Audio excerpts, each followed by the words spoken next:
Welcome back. Behind me is my 1952 Caterpillar D2, and if you can see that blade, there's a little bit of shine going on. In this episode, we're gonna go ahead and get this thing to the point where we can work it, and we work it pretty darn hard. So let's get to it. Last video, we got the pony engine running and the steering clutch is unstuck. So we're drivable, starts, runs, drives, but doesn't do a whole lot else really good. So before I do any more work, I'm gonna go ahead and pull the side covers off and pressure wash this thing so we're not getting any dirt into things as we open it up.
Washed up.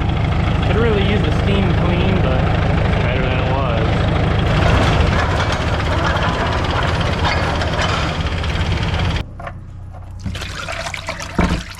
Oh! Good thing it's not crazy hot. No matter how much it holds, it's how fast it comes out. Big hole. Got the old Swedish nut lathe out.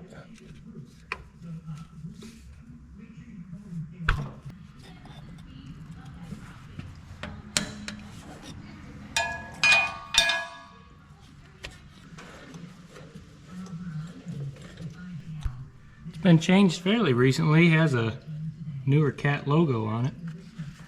I'm gonna drain the pony engine clutch housing.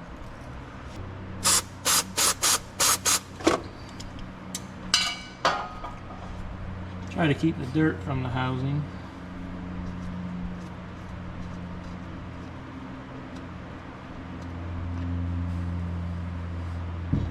The manual says there should be oil in there.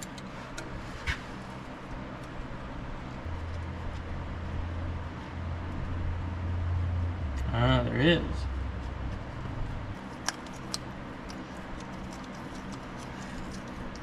That's not ideal. Some air to it. There it is.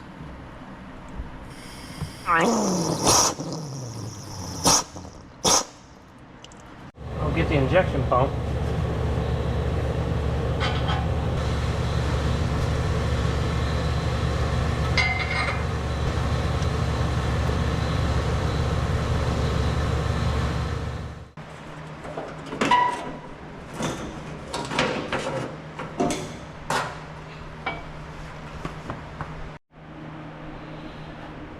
Here's something to add to the list. The thermostat housing has a crack going down it.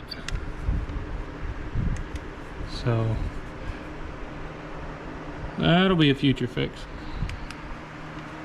I'd just like to get this serviced up enough right now to be able to run it around without worrying about, you know, oil levels being low or something with really old and dirty oil in it. So that weeping antifreeze, that can wait for now, and pick that up in the future. Go ahead and pull the pony engine air cleaner off. Doesn't look like it's been serviced in a long time.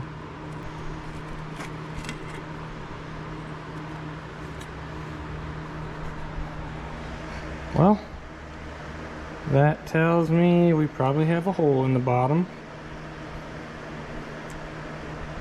So let's check it out.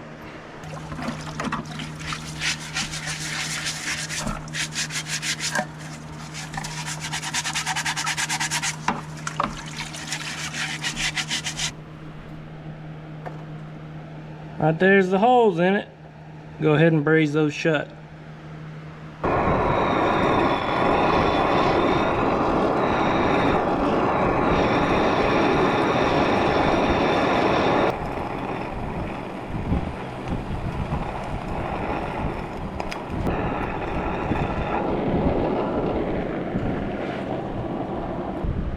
There we go. We'll clean that up and double check it, but should be no more holes.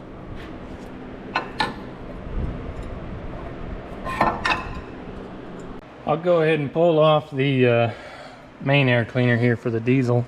Hopefully that's not the same as the pony.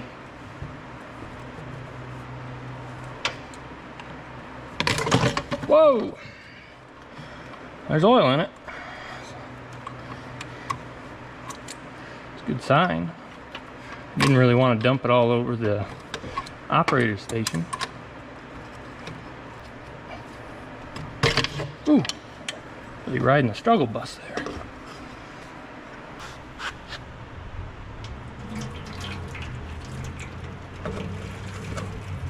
Typical sludge in the bottom. Man, that's really compacted in there.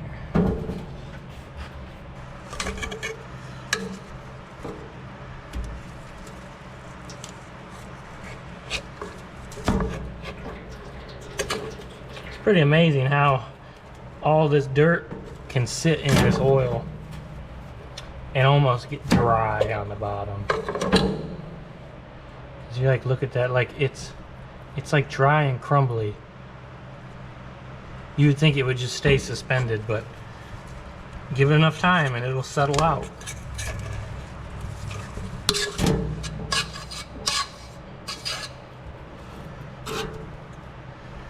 They do their job.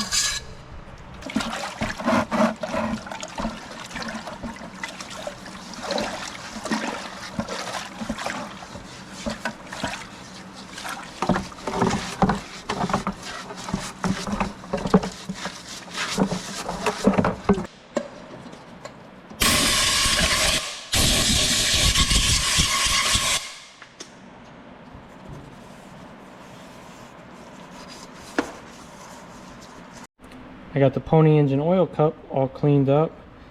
Everything looks okay where I brazed it. The holes are filled in, so this should be good to go. Now you might be wondering why you would get rust holes in the bottom of an oil filled cup. Well, water is denser than oil, so it sinks to the bottom and you'll end up getting corrosion over time. I'm gonna go ahead and fill these up with oil.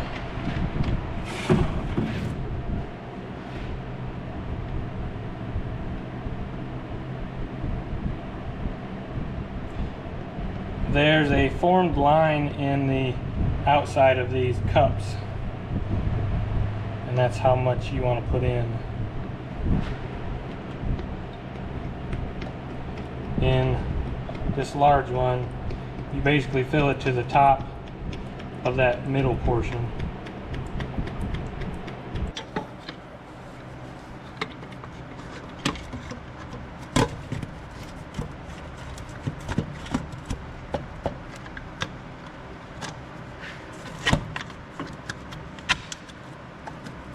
Put back on the pony. I'm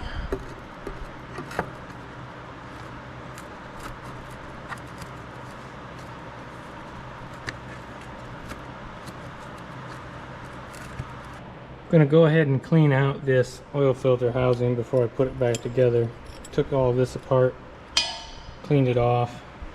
I'm gonna pull this outer tube and clean that off. There's two new gaskets, O-rings, square style O-rings that go on the cap and the bottom, so might as well pull it apart and clean it.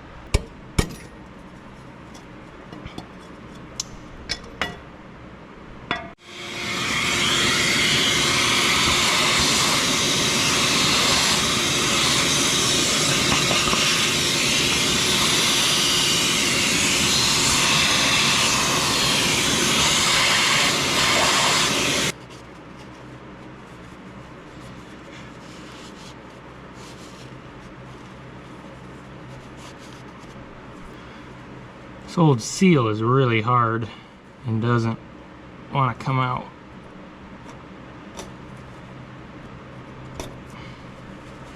Running a small flame around it just to burn that rubber out of there. It's so hard I can't seem to even chip it out.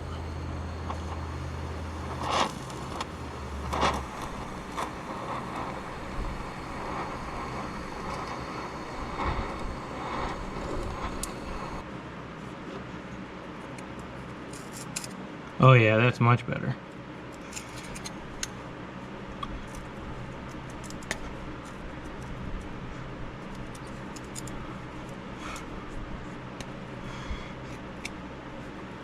Soften that rubber right up.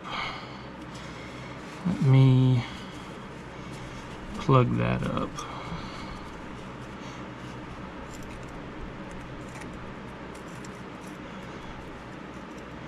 There we go.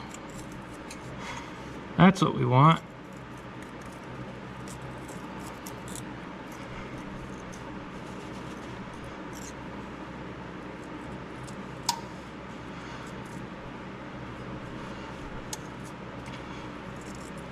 Never tried the torch before, but that worked pretty slick.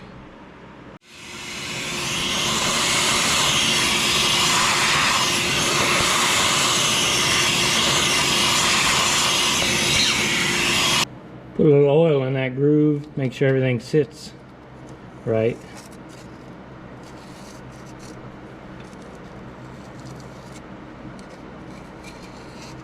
Don't want that seal to get in there and get caught or roll. Have it get cut and leak.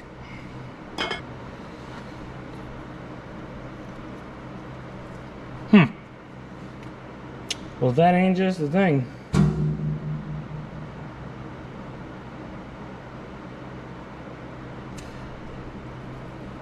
Wrong size O-ring.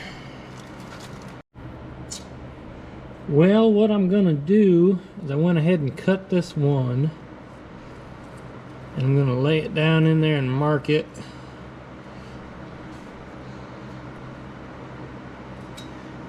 And I'm gonna go ahead and shorten this one.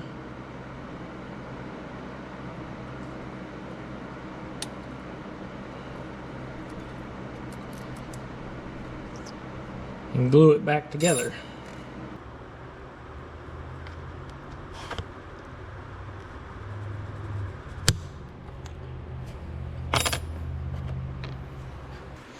Now we got two clean ends. So I'm going to go ahead and put a dab of super glue on one end and we'll just butt them together. Now if you do this, make sure you don't twist the O-ring.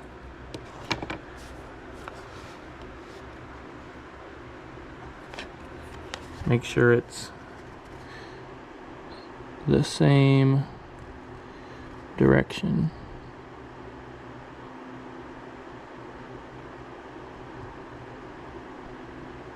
Just hold that together for a few seconds and hopefully we're good to go.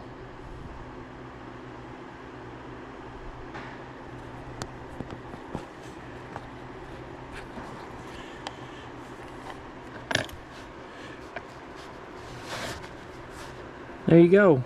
Sorry, I know GoPros don't do well close up, but she's stuck together, so hopefully that'll seal up. Clean these housings up. I'm going to, now that I know these gaskets that came with the filter don't exactly fit, I'll try to save the gasket that's in this upper part.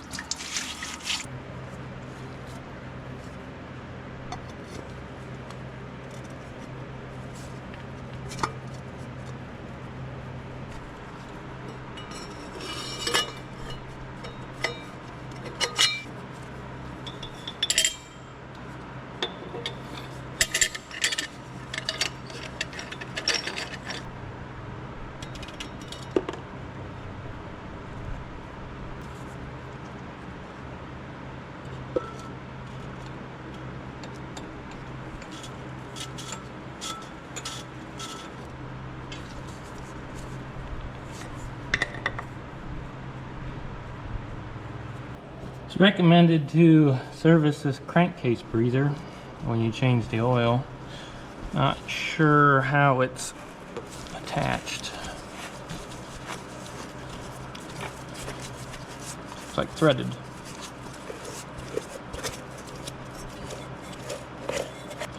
And all this is just washing it up.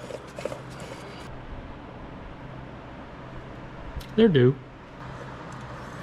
Breather's all cleaned up. Same process as everything else, just some solvent in a bucket.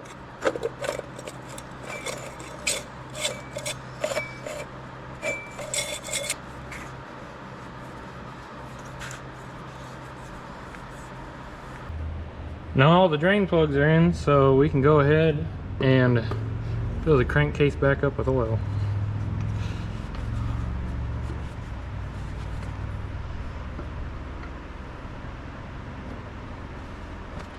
It's been a long time since this machine's been cared for.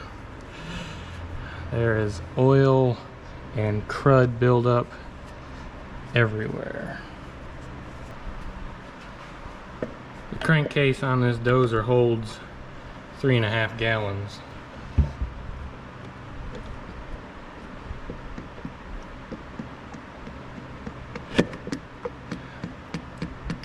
Now I'm not Diesel Creek, but if Rotella wanted to sponsor me, I wouldn't mind.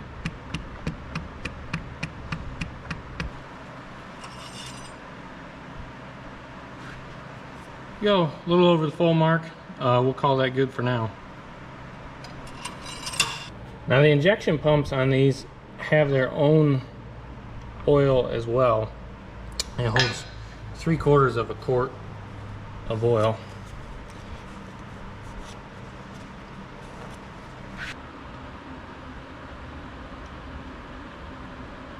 Says specifies to keep full to the top of housing, so that's full. Next is the pony engine clutch housing. You fill it through this hole back here until oil comes out up here. Holds about 1/2 quart. I'm going to use one of these small transfer pumps.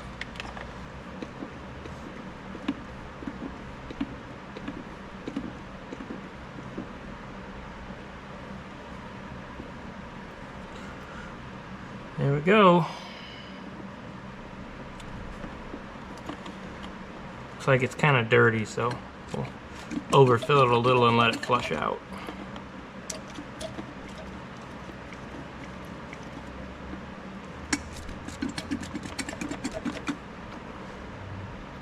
Unfortunately, almost all of these pipe plugs have been rounded off. So you have to use a pair of pliers or vice grips to tighten them. But I guess that means it's been serviced at some point. So not all bad. Starting engine holds 1 quart.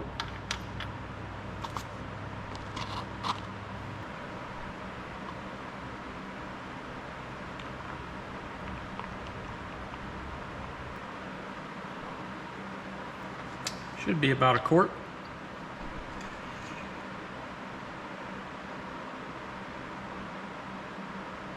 About perfect.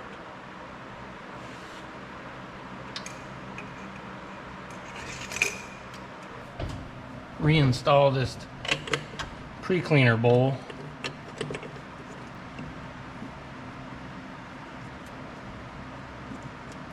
Now if you saw the original video of me picking this dozer up, you'll see that I had to pull this cover because the rack inside this injection pump was stuck.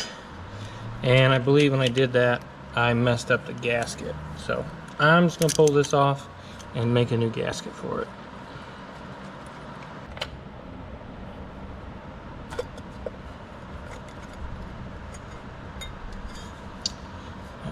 Yeah, not much left of it. It's torn all apart.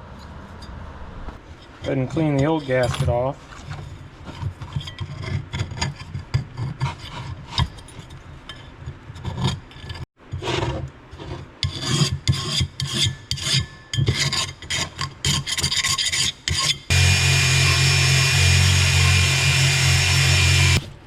looking through the gasket material I have, this 1/16 inch cork seems pretty similar to what was on it.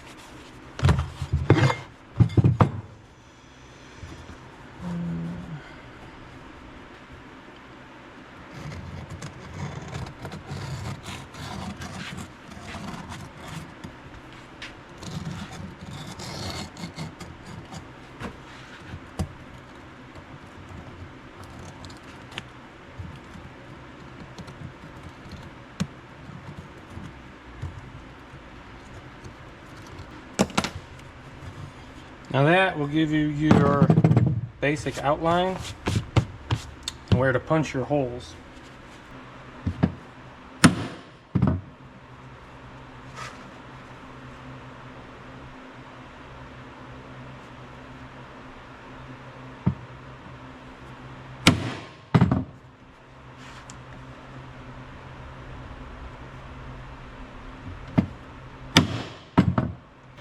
Then go ahead and cut out your outside gasket shape.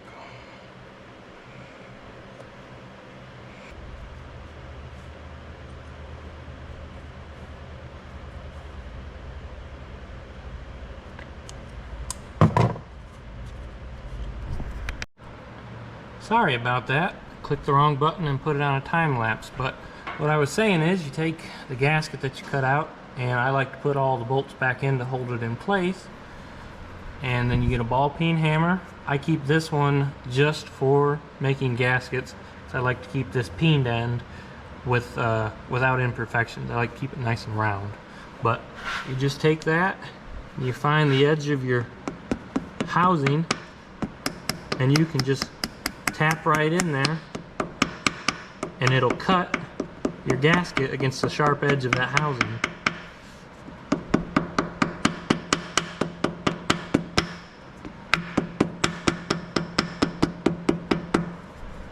Now if you wanted to, you could do this lightly and then make a mark and cut it out later, but as long as it goes smooth, I prefer just to do it this way. Sometimes on the thicker cork, it is easier to mark it and cut it out later, but it just takes a few more taps if you want to do it this way.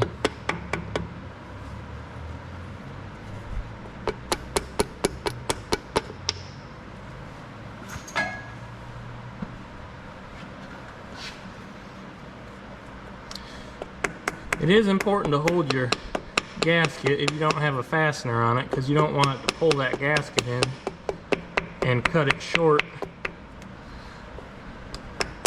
and end up having a spot where it leaks.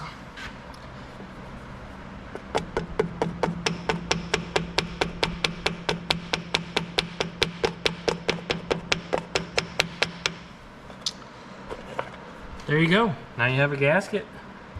You can put your cover back on and hopefully you won't have any leaks.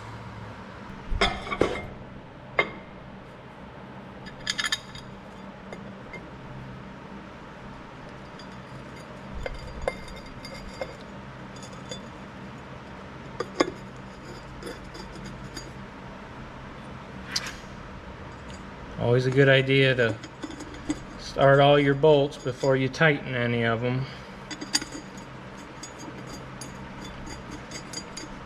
It's never fun to get to that last bolt and covers off by just a little bit, and you end up having to loosen the other 4 bolts just to get that one started. So now stamped covers like this, you don't want to get over tight, and if you do, you'll chance warping the cover and you'll never seal it up. So just like kind of like 1 finger tight.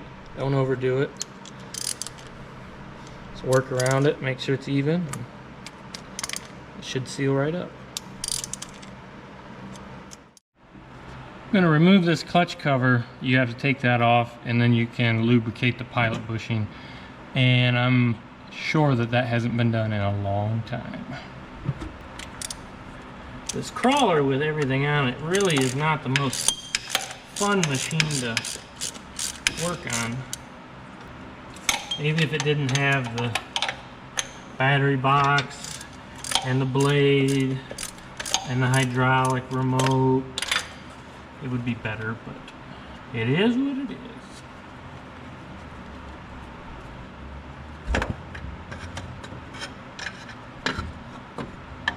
Nice. Didn't ruin the gasket, so that's a plus. Well, looking down in here,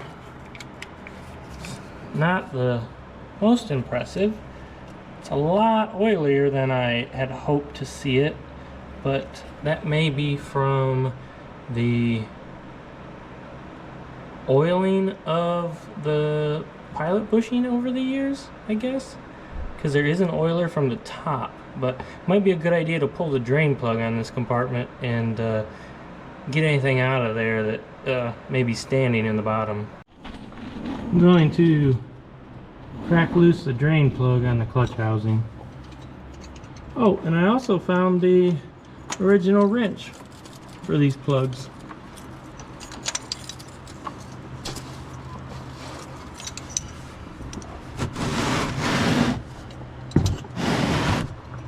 This is a dry clutch. It shouldn't have anything in it, but as wet as everything is up there, it might be a good idea to let it drip out.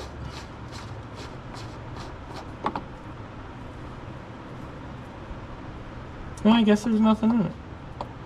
Oh, spoke too soon.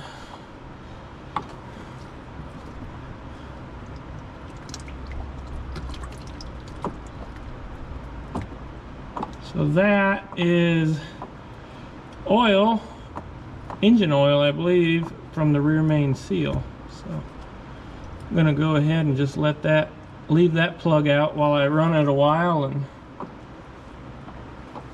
scrape some of this gunk out. I don't know if you can see it, but over on that side there's a greaser. I'm going to try to use Coney engine to rotate everything around.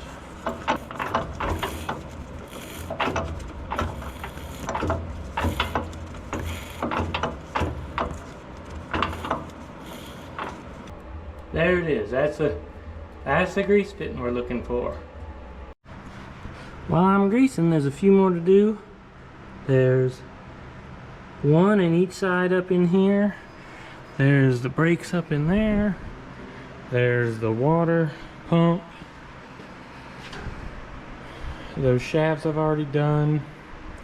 And I believe a couple more. I'll go through the book and I'll go ahead and grease everything, but I'll spare you guys that adventure. I'd also like to tighten this fan belt up. It's pretty loose and the fan spins with pretty ease. So I believe you loosen these up, maybe even completely remove them, and then turn the shivs together, which will tighten the belt.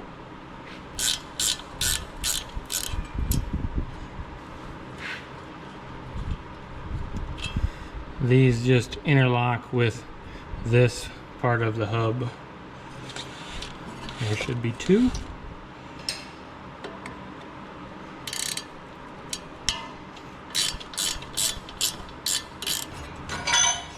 Now I believe I need to tap this .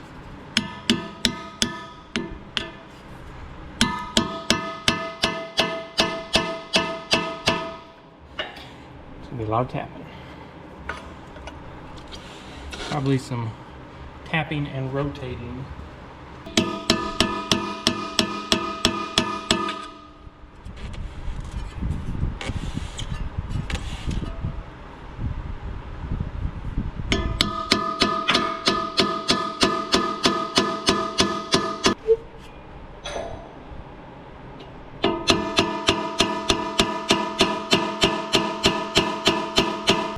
I line back up.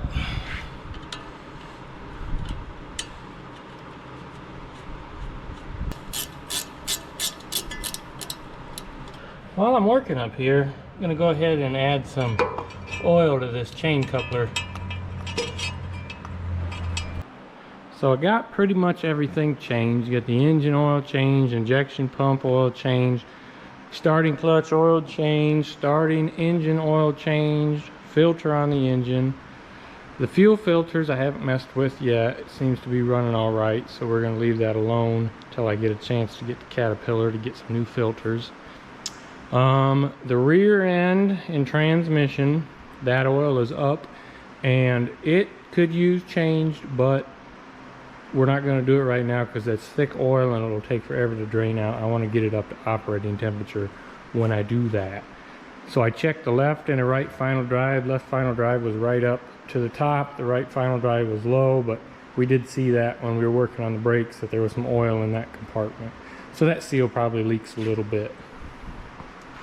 But that being said, all the fluids are in good shape. I also got the air cleaners cleaned out, at least the oil changed in them. But there's one last thing I need to do before we can do some work with this thing. So as I had shown in a prior clip, this left dozer frame, the mount where it mounts to the track frame, so it mounts with holes like this. They're tapered and they use a tapered bolt, kind of like a lug nut. And for some reason, this side of the track frame, there are standard bolts in it. And there's even one that is broken off, or that even looks like a tap is broken off in it. So we're gonna have to mess with that. But those are, I believe, Caterpillar specific bolts. And in this mess of stuff that is here, there are some, I believe this is a Caterpillar wrench. I believe this here is something specific Caterpillar. Not sure about this, if it's Caterpillar or if somebody made that, but I'm guessing it's used on this machine somewhere. There's even the Donaldson air tag off the main air cleaner in this box. But what I'm looking at is these. These are the bolts, tapered bolts. That's what belongs in this left track frame. So we got to try to get these out. Hopefully we can at least get 5 of them in. Maybe that one with the tap broken off will wait for another day. It even looks like I might have to remove the dozer frame to get to it. There's not a straight shot otherwise. So may have to pull the dozer off to get that tap pulled out.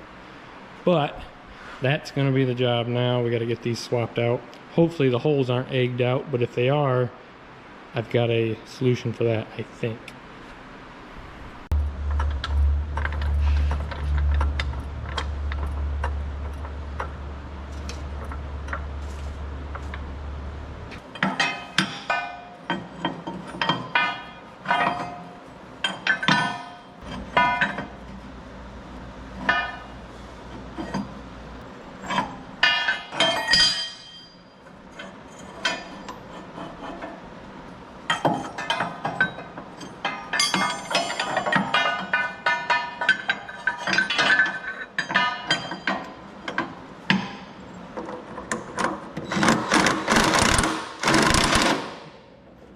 Alright, I've played with these two long enough. They both have nuts on them, and I can't get a wrench on the backside. So I'm just going to torch them off.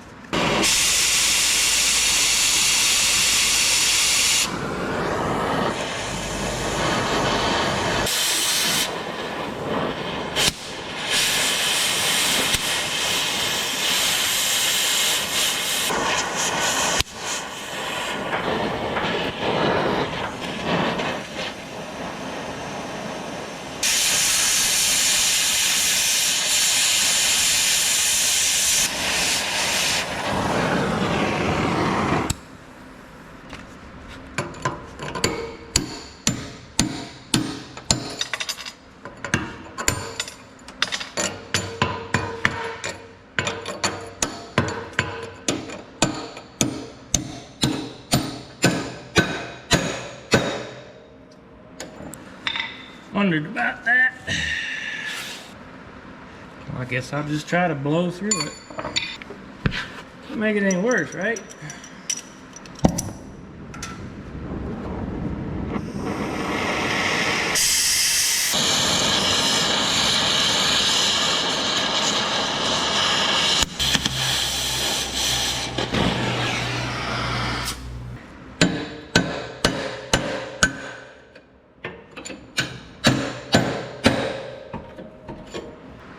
Got half of her out.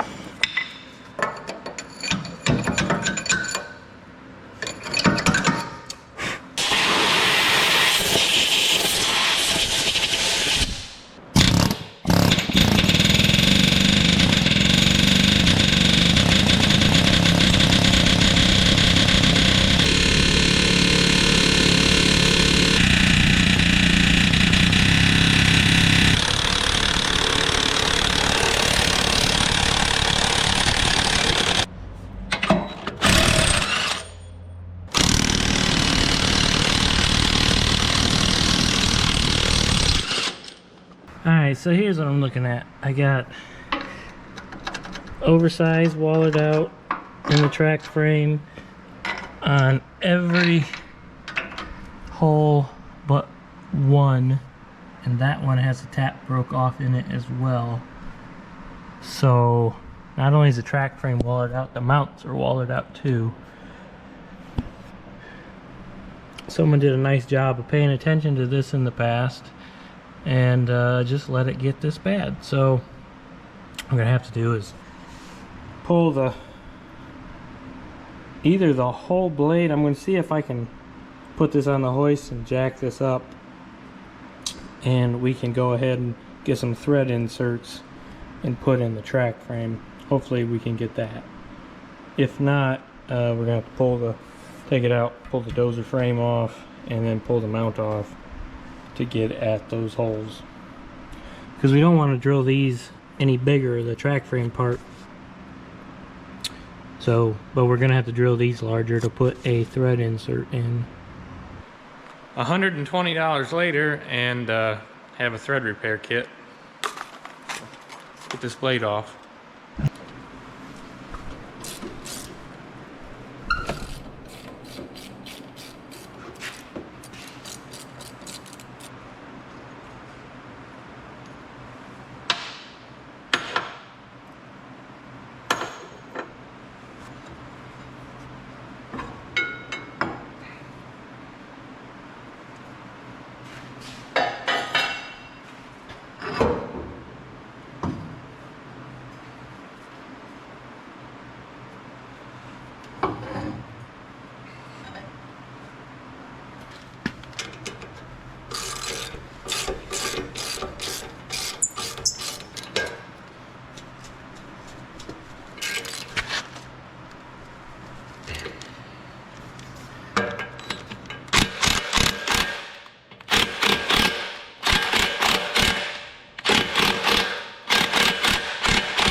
One of the things that drew me to making an offer on this crawler was the blade itself was in pretty good shape. I don't think it's always had it on it. I think this was originally an ag crawler. The rails and the rollers on the undercarriage are pretty worn, but there's a lot of other good going on here. But yeah, you can see on these pins here, like they're almost like new. So I don't think the blade was used for much, or it was put on later in the cat's life.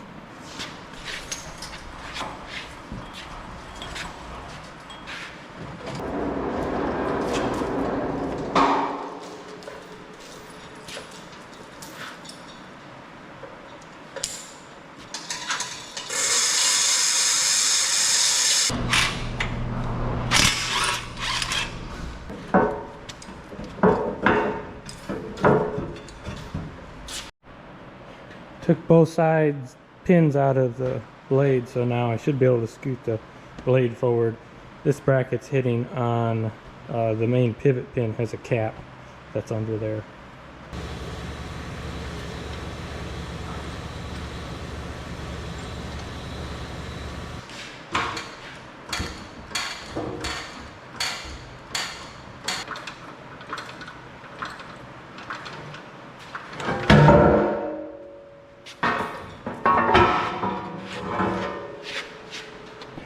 Yeah, this is what was holding it in there. This cap and protrusion all sits inside this housing, so you can't just slide it back.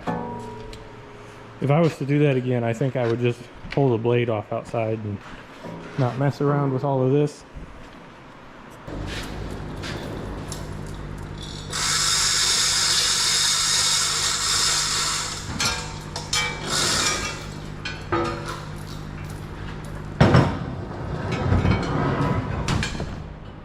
So here's what we need to repair. These are egged out. This one is about the only good one. So these, you got 2, 4, 5 to build up. These back ones, I believe, are if you put this on a D4.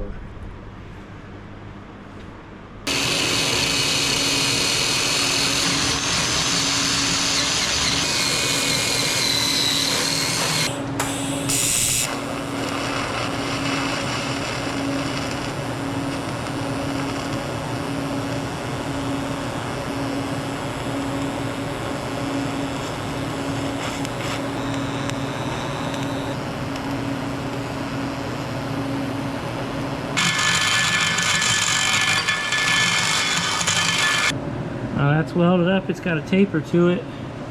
Now, if I had the right equipment available, you could put this on a mill, build that up, locate all these holes and get them perfect.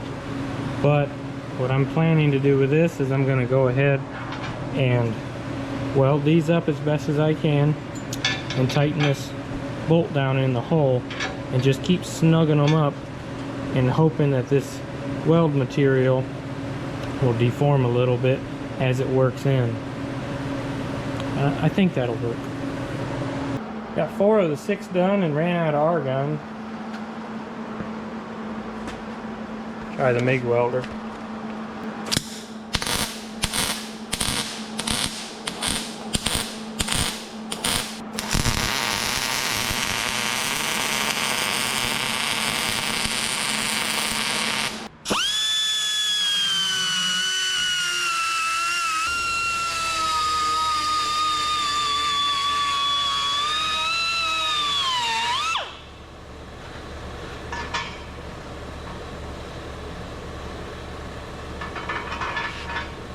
Not as pretty as the TIG welded ones, but it'll work. If anyone knows about these cats, I'm not sure if this blade and frame would even be for this crawler, because this here looks like it's all been torched out after the fact, and this here should be what it bolts onto. So maybe this is all actually for a D4. Leave a comment if you know.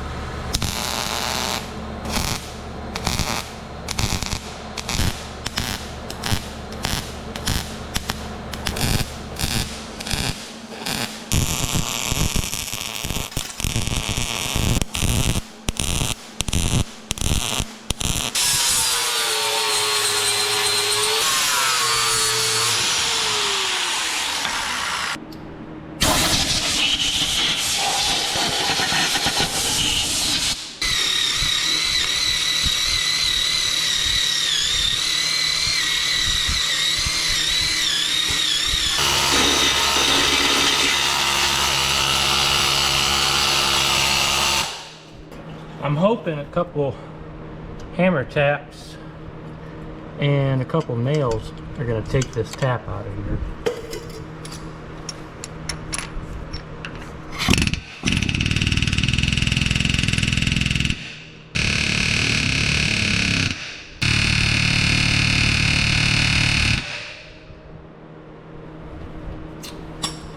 Well, I guess I have to torch it out.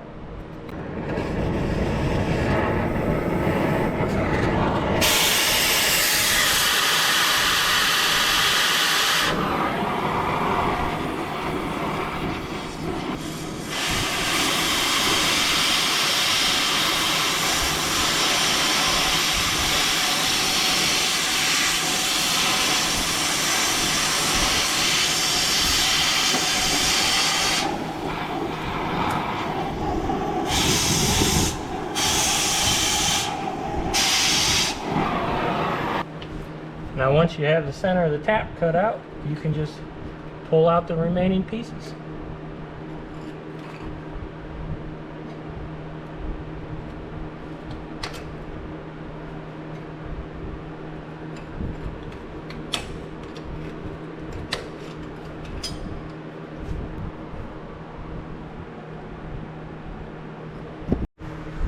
So what I'm using to repair these holes is, it's a Recoil brand thread repair kit,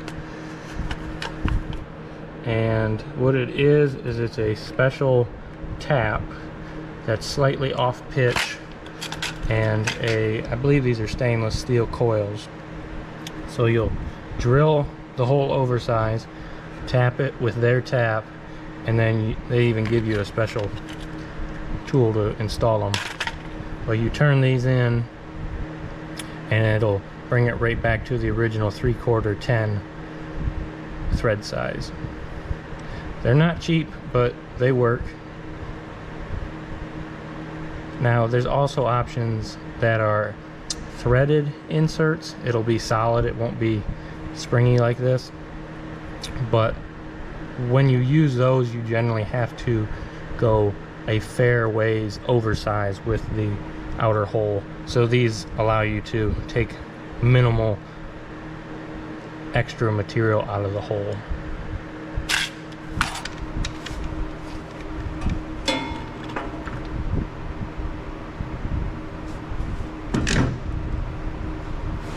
This is what is called usually a mag drill, and it's got an electromagnetic base, and it's essentially a drill press that's portable to iron equipment. And it has a swivel so you can line everything up. There's some play in it.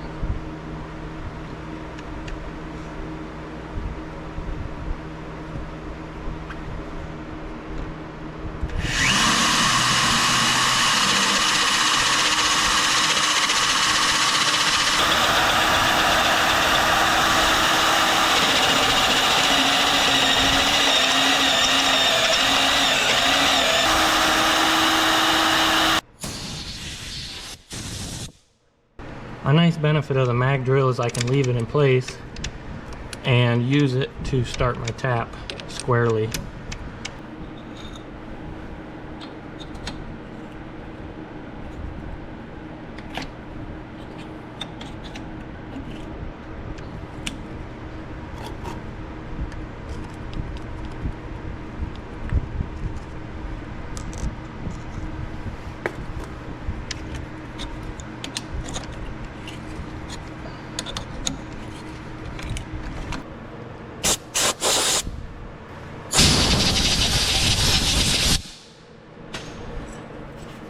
You put your insert on the tool provided, just thread it into the hole,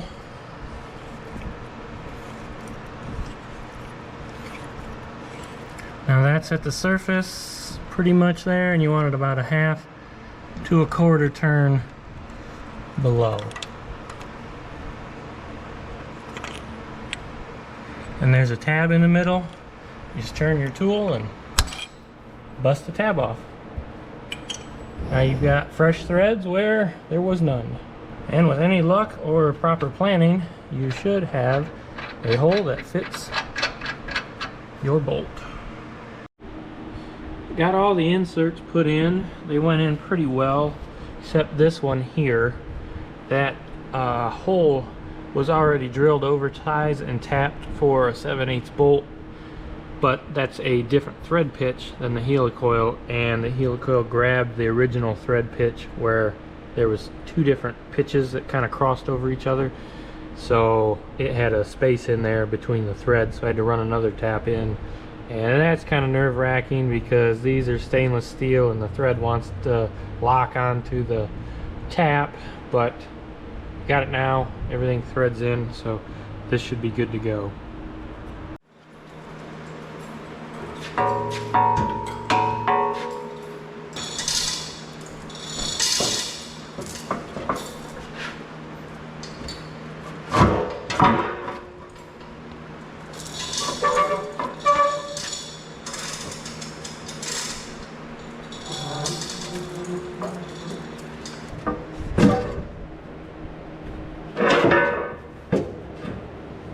Got the bolts all cleaned up, and we'll make sure there's plenty of never sees on these.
Well, that's pretty much all I can do on it right now. Got everything fixed up.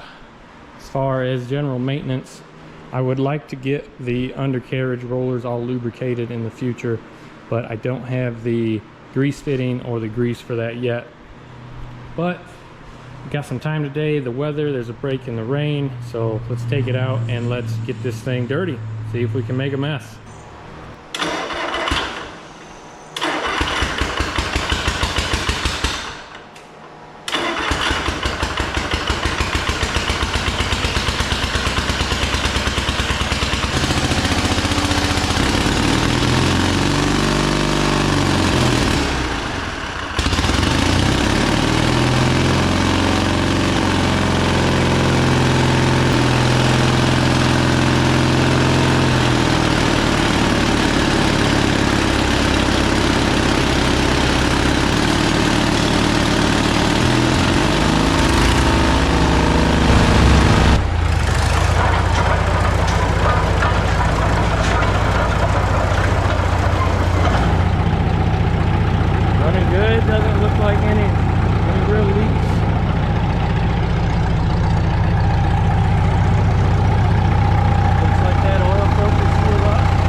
push some dirt with it here. Got this pond, we're just cleaning it up a little bit. So take some of the sand out of here.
It does not like that packed sand. Really wants to bite in, and it's more than it can push. But if you get a little bit of it dug out in a pile here, it'll push that up pretty good. Definitely getting a workout between my lack of operating skills and how hard I'm running it. We'll see if it needs anything else.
Well, it looks like the D2 hung in there.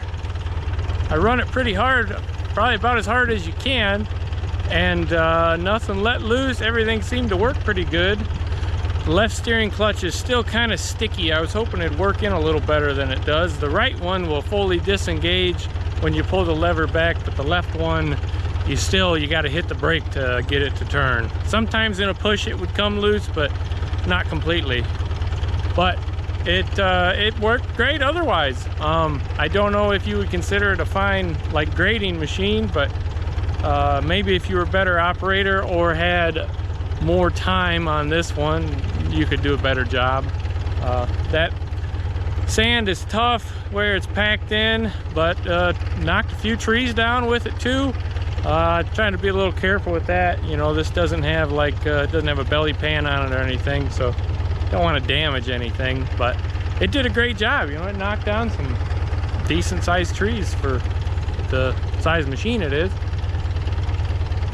But I hope you enjoyed, and we'll do more with this in the future. And if there's anything else you want to see about it or see me do to it, leave a comment, let me know. But I had a good time, we got it running, and I think this was a success for this video. So thank you all for watching, and I'll see you on the next one.